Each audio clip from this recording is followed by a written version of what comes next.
nari nabibamenyesheje ko mu gice kigira kabiri ca kino kiganiro tuza kuba turi kumwe na Francis Destin, none mwamaze kumubona, twamubazaniye hari haciye igihe twari tumukumbuye. Francis, ça va? Ça va très bien, meze neza ndashima umwami kandi nanje nari ndabakumbuye cyane gose, mugize neza kandi gusubira kutwiyumvirako. Amen. Woramutsa abantu bariko baradukurikirana? Ndabaramukije cyane, nizera ko mwese mumeze neza aho muri mu micungararo y'isi ndetse no ngaha mu gihugu, aho muriko muradukurikiranira hose mukomeze kugira ibihe vyiza. Amen. Amakuru y'imisi bon, ni meza cyane, turashima, tubandanya kubona kugira neza kw'Imana cyane. Yego. Nukugukeza, turazi ko kuva dukorana ikiganiro gushika no munsi hari ibintu byinshi byaciye, hari de victoire, hari ibintu bitari bike, vraiment turagukeje. Murakoze cyane kandi Imana ihabwa icubahiro kubw'ivyo. Yego. Tukwakiriye muri kino gihe, twari dufite indirimbo yawe ya vuba yitwa Mpwemu Yera. Uturimbira akantu gatoya kugira ngo abantu bumve ko c'est Francis. Sindi jenyene fise umukunzi, data yanyihereye vy'ukuri ndahiriwe, yamana nanje ibihe vyose, sinamuhawe kabushungwe,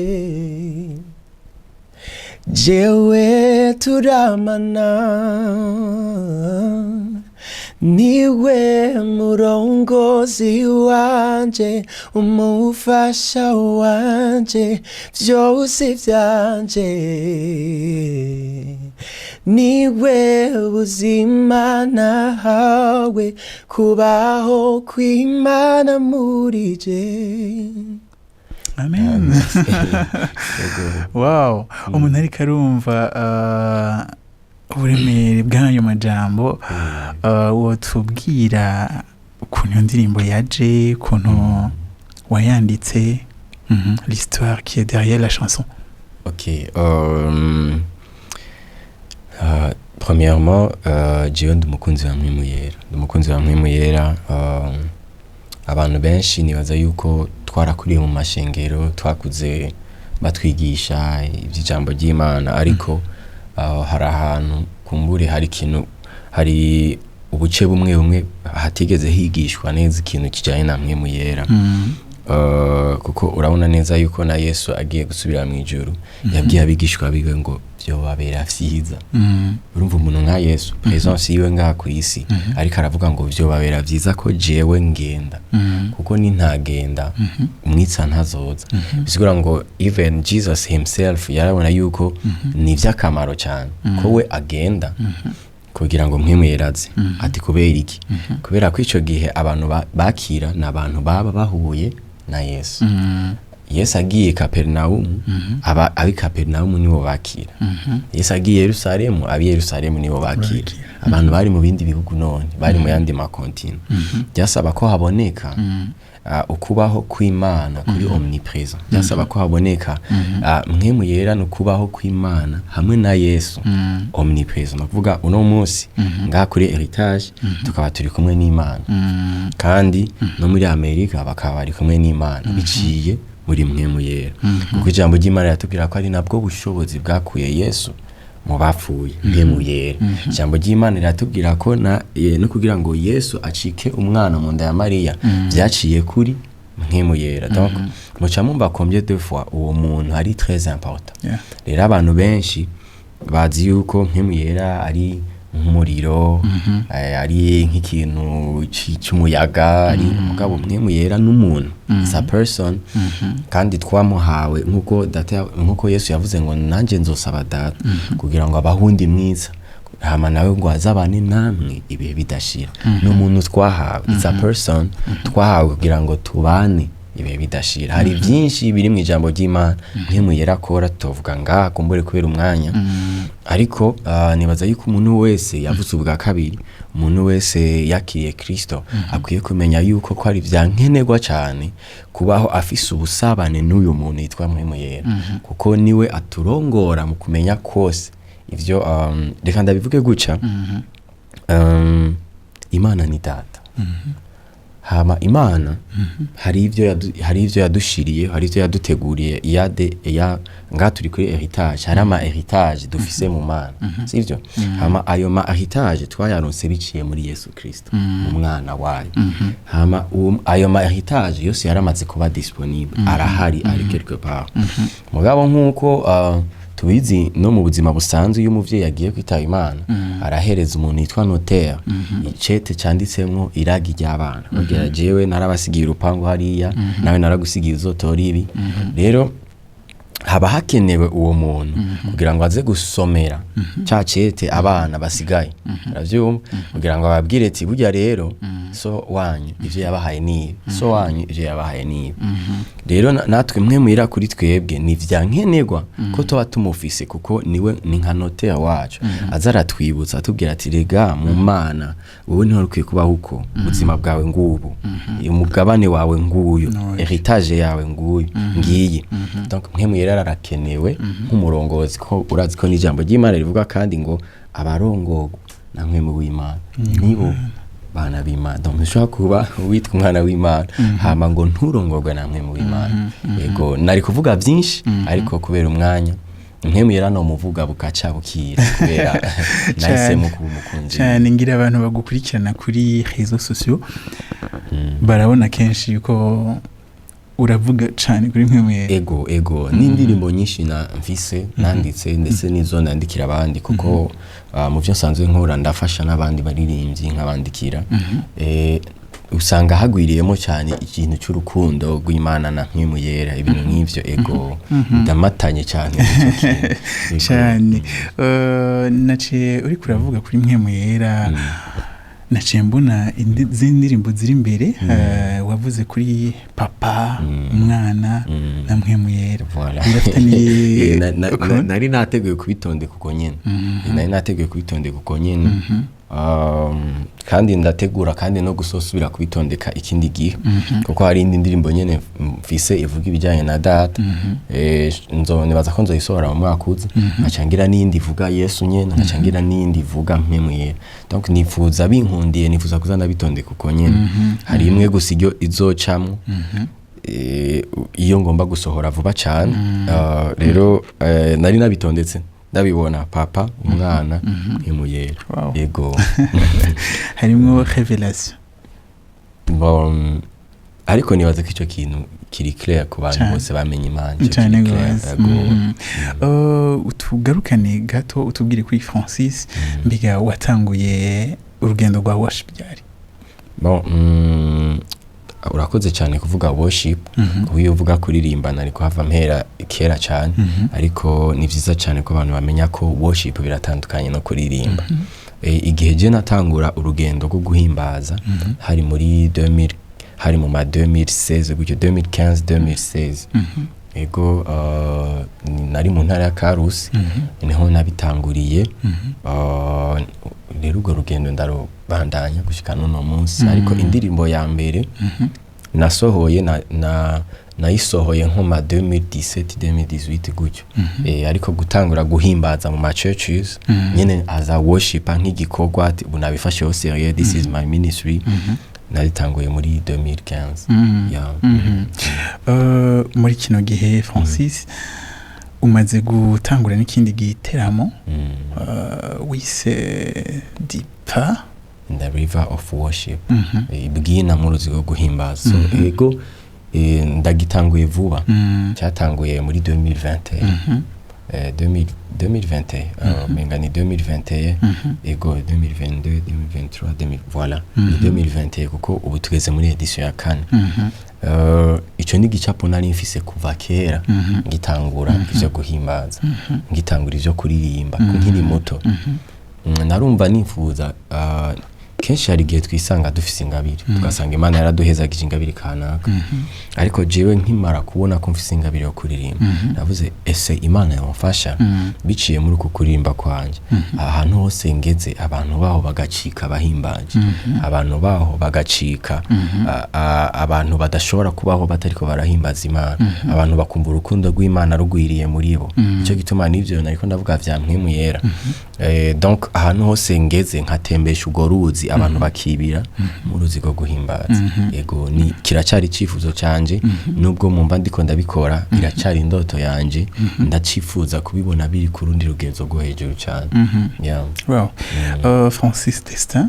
twarakubonye mu ihiganwa rinini rya Primusic kandi wanatahukanye ndashaka utusangize ku ntahe uwo wararonse bon ubwa mbere ntivyari byoroshe nano murabizi ntivyari byoroshe twaronse ama commentaire n'ama ama critique menshi cyane kuko kandi ku ruhande rumwe je ndatahura ishengero rimaze gutakariza abantu benshi ingabire nyinshi muri rijya higano rero cibona uwundi nawe wari wizeye nk'umukozi w'Imana wari wizeye nk'umuworshiper nawe aragiyeyo tegezwa kugira iyo inquiétude no kugira ko kababaro kuko aho hantu ubuzi ko wahaburiye ariko nanje ntijyari rya mbere ngiye muri Primusic kuko naranagiye muri 2019 ngarukira muri demi-finale kandi sinagarukiye muri demi-finale kubera natsinzwe byari ibintu by'amavote naronse amavote make nibaza yuko iyo nari kubandanya iyo bazakora ivy'amajwi ico gihe vraiment naho nyine nari mfise amahingo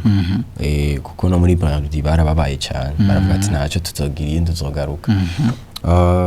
rero naho nyine naragiye kandi abo twari kumwe benshi vraiment bari mu ishengero no musi ntibakiri mu ishengero urumva hasigaye abantu bake rero urumva biratahuritse kubona umuntu wo mu ishengero agize inquiétude anababaye rero jewe mu nyuma cyane navuga sinzosubira muri Primusic najibwi wanje sinashaka gusubira kandi bigarutse muri 2023 abantu bose barambwira jayo genda turabizi ko ari wewe rero nkavuga no ntibishoboka genda oya ndavya ico gende bako twaciye twigira no mu Rwanda ishengero ryacu twari dufise igikorane Spirit Garden cha turajana n'umuvyeyi ni twari kumwe turagenda turakora igikorane twimarira iminsi ino Primusic nayo ikiraba hasigaye presque nk'intara nka zitatu niho twaciye tugaruka imbere rero ko tugaruka ndi mu Rwanda ndiko ndasenga ntangura kwibuka amashengero maze kuja kuririmbamwo batagira isima tukakwita igisirimba ugataha uzuye ivumbi ntangura kwibuka amashengero twajamwo atagira intebe shengero ritagira microphone shengero ritagira ibinini avuga numva nyene mu mutima uri kurambaza none Francis yego urakijijwe kandi umukozi w'Imana kandi ari amafaranga ntayo mwisi none vy'ukuri mu bwami bubona hadakenewe amafaranga mu mashenge ajya ahantu wagiye kuririmba nta mafaranga akenewe utashize ibintu byo kwikomplika ajya amafaranga ntakenewe je rero numvise umutima ijwi rimbwirira mu mutima riti genda utore ajya amafaranga je sinagiye guhigana kandi naguma ndabivuga no muri competition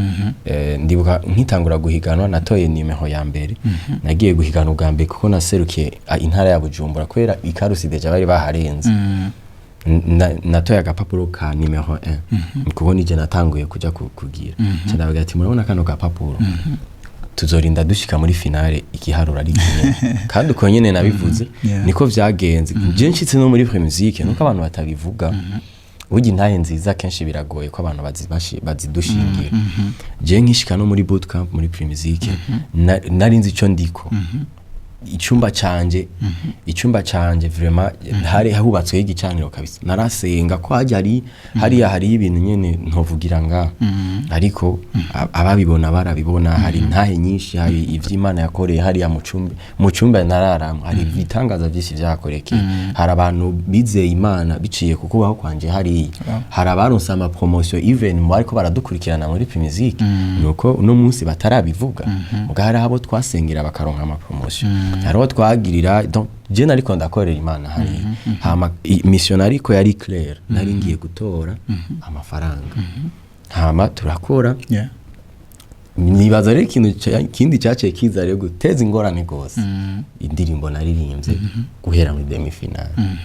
kuko nanje deje ubwiwanje yabanje kunteza ikibazo urabona kujya kuntu ugenda ahantu hose ukagumva wumva iyo ndirimbo ni isona tegezwa kundirimba kayo ndirimbo vraiment jewe sindi bubeshe abantu bo kuri etage jewe nkurikirana indirimbo z'ubwoko bwose no kuva na kera ntaratangura kuririmba dimo nari mwishengero muga ntaratangura gukora worship nyene nk'umuhamagaro wanje barabizi yuko abantu benshi barazi ko je nakunda umuririmvyi yitwa Meddy kandi umuririmvyi yitwa Meddy yaririmba indirimbo za profane muga nari mfise icizere narababwira aho twari kumwe umunsi umwe azokizwa kandi mfise indoro yo kuririmbana nawe yarakijijwe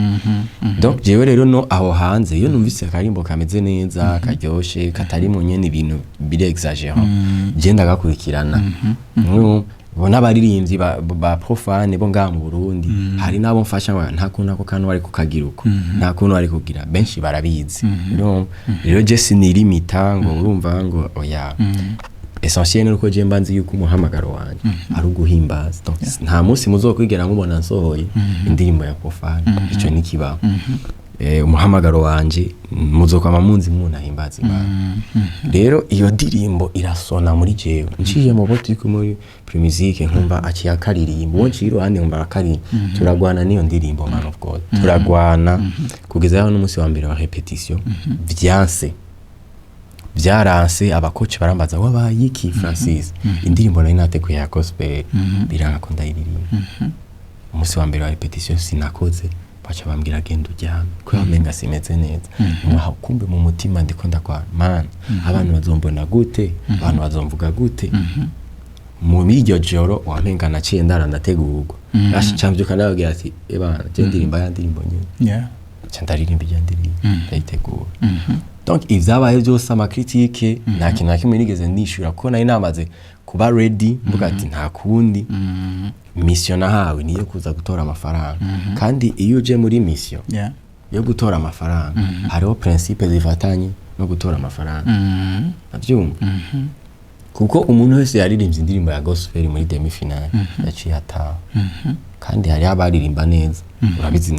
abantu bose barabizi ko muri gospel ariho hari abantu baririmba neza umuntu wese yaririmbye indirimbo ya gospel ushaka uririmbe gute muri demi finale waratasha hama nanjye ijya ndirimbo ndayiririmbye abajiriste abantu bose igihugu cyose baravuga ati basi naho tukiri muri demi finale twamaze kubona uzotwara Primusique rero ni urufunguzo rumwe mu bintu nakoze ko je nari muri mission yo gutora amafaranga kandi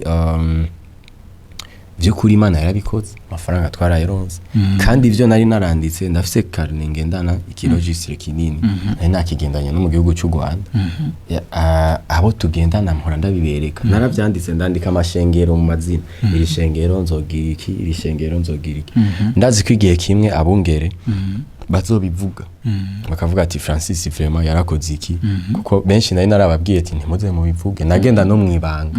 ariko narabonye ko ibintu byo mwibanga ngaha mu Burundi sometimes ntibyoshye baca bakurenganya ni vyiza ko uzuravuga ikintu wakoze so nibwira ko abungere hoba hari ikintu nakoze ku bwishengero ryabo igihe kimwe bazomvira abarundi babonetse bwa bundi kuko muri no misi naho hari indi challenge yuko abantu bavuga ati nayo amafaranga gasha arihe ariko amafaranga na cyane cyane uronse ubwa mbere angana kujya iyo utitonze usanga nyine agiye ataca kumari rero ico umwami yari yantumye naragikoze amafaranga atari make muyo nari nazanye yakoze essentiellement ibintu nari nanditse nzoyakoresha hama sigarana ayandi make yo kwitunganya nanjye mu buzima bw'iwanje n'ivya carrière n'ibindi yego no mu n'imiryango ikima tuba dufise n'imiryango by'ukuri intaye yanje ya Primusique nabaza yuko yo bariyo mu ncamake turiwe turagora ngo bibirebire ego c'est powerful reka tugaruke ku bikorwa wateguye igikorwa mu kwezi kuza kwa 12 igiteramo yeah. ni irya mbere ukora igiteramo hanze ya eglise ahubwo ni irya kabiri ni irya kabiri irya kabiri kubera muri no mwaka iyi edition ya kane mwe muyera yandongoye kuyikora mu bice bibiri donc iyi Deeper in the River of Worship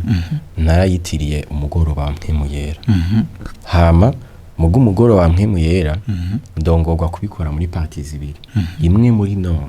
iyindi muri sud ya Bujumbura rero imwe narayikoze le 5 mai nayikoreye muri eglise yitwa GFP kwa Pasteur Stanley birako ndamushimira cyane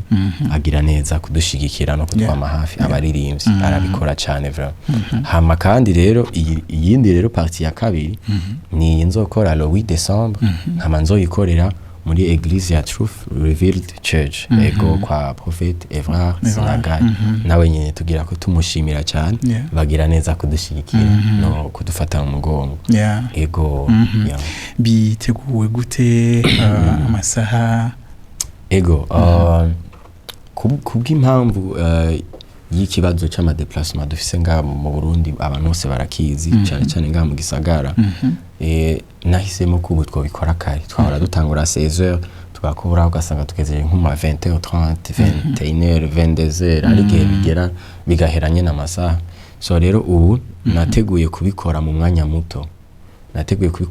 muto tuzohera 15h isaha 9 hama isaha n'imiburi twatebeje saa moya tube duhejeje tube dufunze igikorane kugira ngo abantu batahe kare ikiba biborohere nivyo sina hafi mu Kinindo urumva nyene biba bitoroshe exactement ndashaka udusangize mbega muri izi concert za Deeper in the River of Worship hari amatemonyage umaze kuronka nko mu edition ya kera bon ego intaye zirahari by'ukuri uba ari umwanya mwiza wo guhimbaza aho abantu bahurira n'Imana ndabizi hari abantu benshi cyane babohokeye muri ico gikorwa kuko murabizi ko ijambo ry'Imana rivuga ko uhoraho avyagira mu mashimwe y'abantu ahantu hari amashimwe uhora bahari kandi aho Imana ibaye navuga ngo kubaho kwayo gukuraho ukundi kubaho kose kutari ukwayo cyane navuga umuco wayo ukuraho umwiza by'ukuri ngira ko ndanababwira hari ingwara zakiriye muri ico gikorane hari itangaza byinshi byakorekeye muri ico gikorane nimba utavyemera canke nawe nimba hari uwo wobuzi afise ikibazo gitandukanye canke ingwara zitandukanye canke icari cyo cyose wumva ukeneye guhura n'Imana ikagikemura karibu cyane kuri uwo munsi itari ku 8 z'ukwa 12 uhure n'Imana kubera ko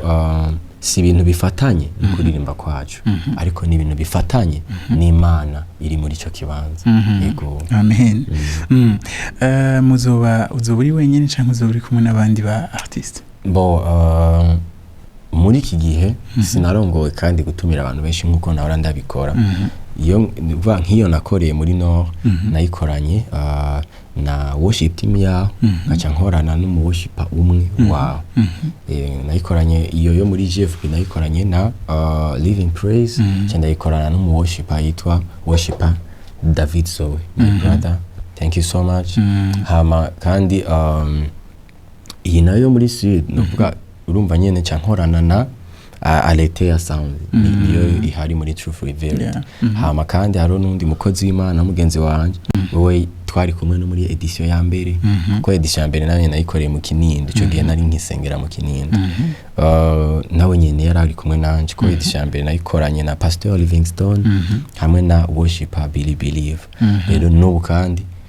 ahari karakorera ibikorwa mu gihugu cy'u Rwanda yaratwemereye ko azoshika akabana natwe muri ivyo bihe Imana ikomeze imuhezagira kandi turamushimiye cyane Papa Believe umwami ukomeze guhezagira amen Francis ndagushimire cyane kuba waciye muri kino kiganiro murakoze cyane namwe kuba mwatuyumvire ko kandi niteka ridasanzwe ego merci reka dushimire cyane Francis Destin tumusezerere dusigamo indirimbo yiwe Papa ndaza kuza ndangiza iganiro